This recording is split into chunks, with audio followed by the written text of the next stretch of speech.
안녕하십니까, 알쟁이 트럭커입니다. 오늘은 촬영 계획이 없었는데 오늘 선탑을 타시는 구독자님과 얘기를 나누다가 이제 막 시작하시려는 분들 선탑을 몇 분 태웠는데 그분들하고 궁금한 내용이 좀 같은 게 있어서 같이 얘기를 나누다가 이렇게 영상을 촬영을 하기로 했습니다. 네, 천안에 사시는 34살 분이시고요. 저희 이 화물이라고 완전 다른 쪽에 일을 하고 계셨는데 요 일이 이제 궁금하신 것도 많고 하셔서 오늘 이런저런 얘기를 나눠봤습니다. 그 중에서 궁금한 복합적으로 된 점을 아까 이제 막 필기도 해주셔가지고 같이 한번 얘기를 나눠볼까 합니다. 짧게 얘기를 한번 나눠볼게요. 예, 먼저 첫 번째로 궁금하셨던 점이 뭔지 말씀을 좀 해주십시오. 네, 안녕하세요. 천안에서 온 알쟁이 트럭커님 구독자입니다. 제가 여러분들 대표해서 질문을 드리게 됐는데요. 가장 궁금하실 것 같은 내용만 제가 추려봤습니다. 사장님께서 꾸준히 일을 하셨는데 초보자들이 정말 화물 일을 모른다고 했을 때 꼭 피해야 되는 게 있다면 먼저 한 가지만 얘기해 주실 수 있을까요? 예. 제 개인적인 생각일 수도 있고 여러분들도 같은 생각이지만 다른 유튜버님들도 얘기했듯이 저는 지입은 되도록이면 피했으면 좋겠습니다. 지입은 안 했으면 좋겠고요. 주위에 뭐 화물 일을 하고 계셨던 분들은 그분들을 따라 다니시든지, 만약에 그런 분들이 없다면 우리 구독자님처럼 선탑을 태워주시는 분들을 자주 만나셔가지고 진짜 여러 가지를 물어보시는 게 가장 정확한 방법이라고 할 수 있습니다. 절대 지입은 안 된다고 다시 한번 말씀드리고 싶습니다. 네, 다음으로요. 네, 네, 다음 질문 드리겠습니다. 네네. 사장님, 그러면 네. 사람들이 제일 많이 궁금해하는 게 매출에 관련된 건데요.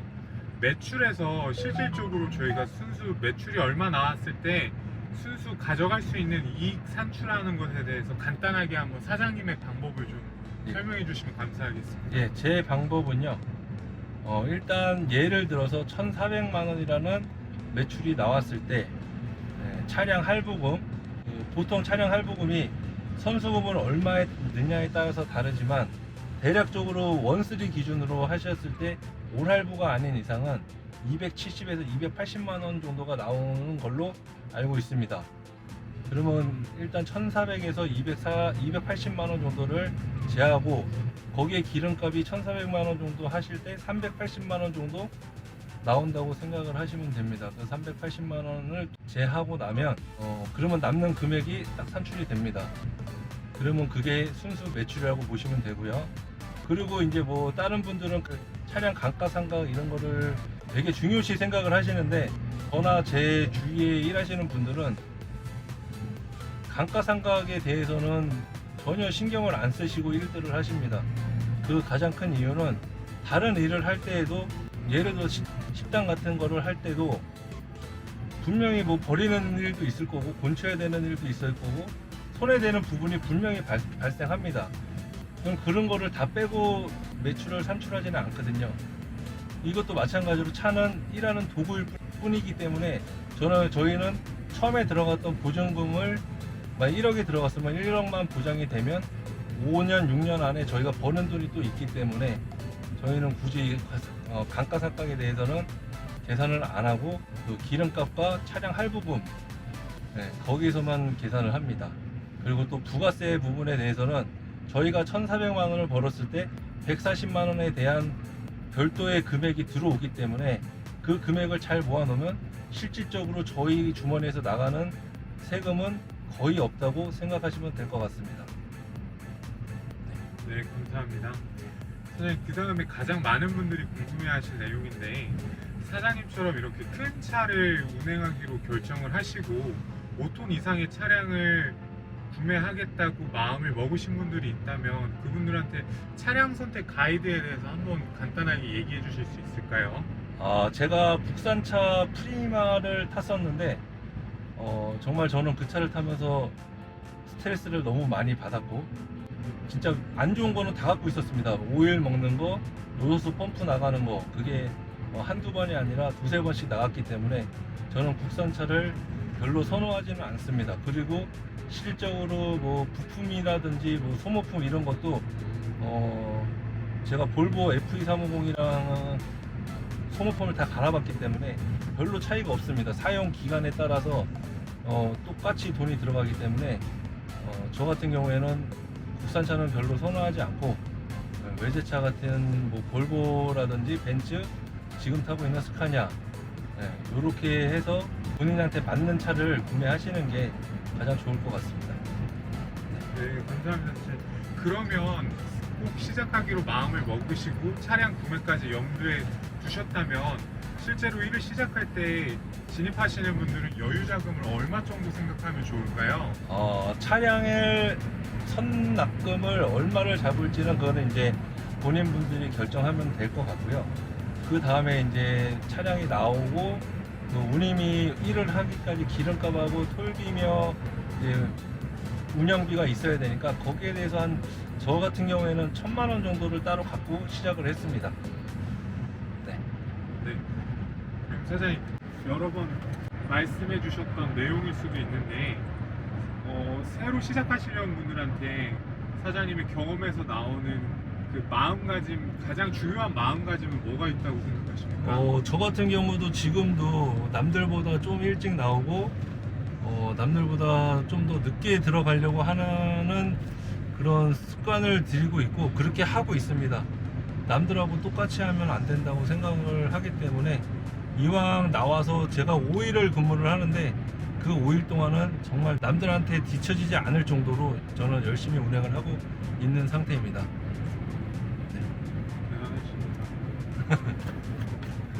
사장님 그러면 실질적으로 많은 분들이 새로 시작을 하셔서 여유 자금을 가지고 시작을 하셨을 때 처음에 가장 겪게 되는 어려움이 운전 외에도 거래처나 모르는 곳에 대한 그 상차지에 대한 상하차지에 대한 어려움이 있으실 것 같은데 실질적으로 사람들을 대하는 게 어려운 분들한테 조언 한마디 해주실 수 있을까요? 그런 부분에 대해서는 일단 첫 번째로 제가 말씀드렸던 거 선탑을 타면서 좀 많이 차량 계약할 때 요즘에 바로바로 안 나오기 때문에 6개월 이상 기다려야 되기 때문에 선탑을 좀 더 많이 타보시던지 아니면 지입을 들어가셔서 운전을 조금이라도 하신 다음에 물건 파악이라든지 물건 실을 때 종류 그런 것들은 대략적으로 나오기 때문에 지입을 들어가는 걸 추천을 드리고요.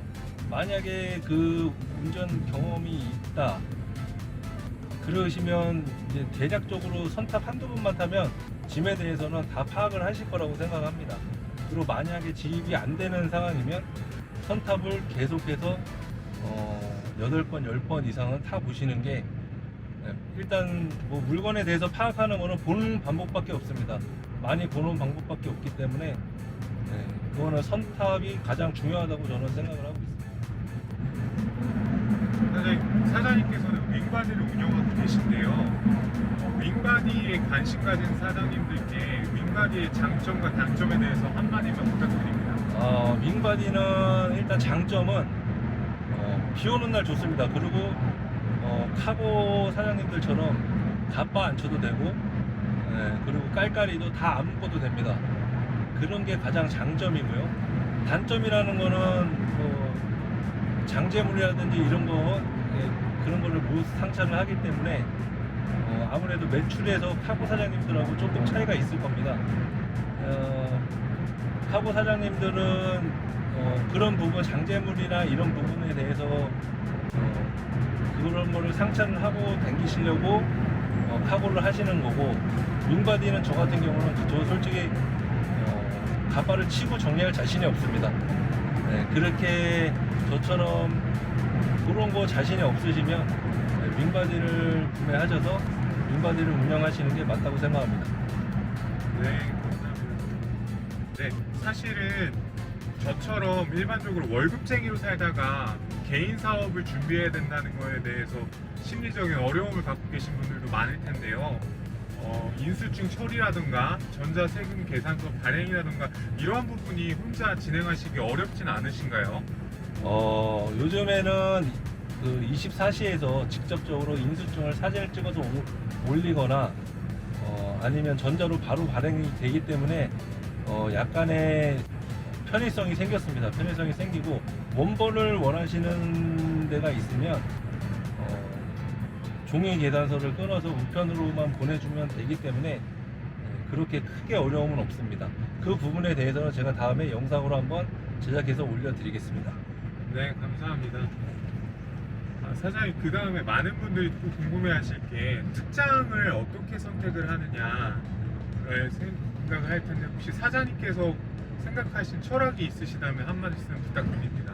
저는 한중 특장, 한성 특장 여러 군데를 써봤지만 지금 제가 택한 여기 광주 특장 같은 경우에는 제품이 나쁘진 않습니다. 제품이 나쁘진 않고 제품도 좋고, 일단 에이스 면에서 에이스를 보통 다른 데 들어가면 엄청 오래 걸리는데 저는 에이스가 금방금방 나가는 거에 엄청난 메리트를 느꼈고, 그리고 윙에 다른 데랑 똑같게 정교합니다. 뭐 다를 거는 없습니다. 다른 거는 없기 때문에 굳이 오래 걸리고 비싼 윙보다 에이스 잘 되고 품질 좋은 윙을 선택을 했습니다. 네, 사장님, 그 다음에 정말 이제 마지막에 가까운 질문인데요. 많은 분들이 운전하면 빼놓을 수 없는 게 졸음운전에 대해서 많이 걱정을 하고 사고에 걱정을 하시는데, 사장님께서 졸음에 대처하시는 방법이 궁금합니다. 저는 일단은 졸음운전에서 졸음으로 사고 나는 거를 많이 봤습니다. 제가 뭐 여러 군데 댕기기 때문에 최근에는 뭐 김천 분기점에서 반통 차량, 25돈 차량 사고 나는 것도 봤고, 그렇기 때문에 저는 졸음운전, 졸음이 조금이라도 오면 저는 무조건 졸음 쉼터를 들어가고요. 그러기 위해서는 저는 급한 오다는 잘 처리를 하지 않습니다. 시간 있는 오다, 급한 오다를 잘 처리하지 않고, 그렇다고 뭐 늦게 가는 건 아니고요. 최대한 빨리 이동을 해주는데, 만약에 졸음이 온다 그러면 저는 졸음 쉼터를 정말 잘 이용하고 있습니다. 네, 사장님, 또 많은 분들이 신차를 구입하면 좋지만 중고차를 꼭 염두에 둬야만 하는 상황이신 분들도 많은데요. 그분들을 위해서 혹시 정비비나 이런 거를 따로 금액을 빼놔야 되는지, 혹시라도 뭐 사장님도 준비하시는 게 있다면 어느 정도, 매출에 어느 정도는 빼두면 좋겠다, 혹시 조언해 주실 수 있을까요?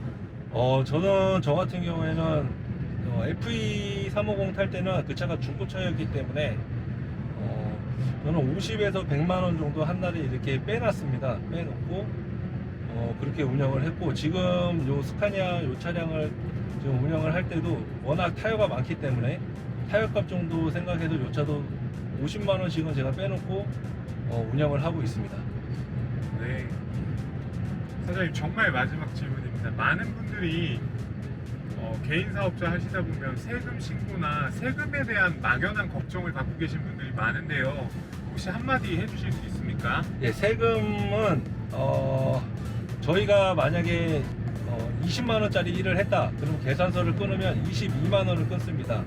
그럼 그 2만 원에 대한 세금은 저는 무조건 빼놓고 있고요. 그렇게 빼놓고 있다 보면 한 달에 1,400이면 140만 원이라는 부가세가 또 따로 생깁니다. 그 부가세가 들어오고, 그 다음에 저희가 기름이며 뭐 톨비, 뭐 핸드폰 요금 여기서 빠질 게 좀 있거든요. 거기서 빠지고 나서 계산을 해보면 정작 한 달에 내는 돈은 90에서 100만 원입니다. 그리고 종합소득세랑 이렇게 계산을 해보면 제가 계산했을 때는 어느 정도 그 화주님들이 주시는 부가세에서 종합소득세까지 거의 나온다고 저는 그렇게 계산을 하고 있습니다. 네, 사장님, 귀한 시간 내주셔서 이렇게 조언해 주시고 또 얘기해 주셔서 감사합니다. 네, 정말 감사합니다. 지금 오전 6시부터 나오셔가지고 지금 시간까지, 지금 정확히 7시 반입니다. 7시 반인데 지금 시간까지 이렇게 같이 여러 대화도 나눴고 여러 군데를 갔다 왔습니다. 네, 여기서 영상은 마무리하고요. 우리 구독자님 나중에 다시 꼭 뵐 거고요. 제가 끝까지 도와드릴 겁니다. 네, 도와드릴 거를 약속을 하고, 네, 오늘의 영상은 여기서 마무리하도록 하겠습니다. 또 궁금하시거나 선탑을 타고 싶은 분들은 댓글 남겨주시면 제가 성실하게 답변해 드리겠습니다. 네, 이상 알쟁이 트럭커였습니다. 감사합니다.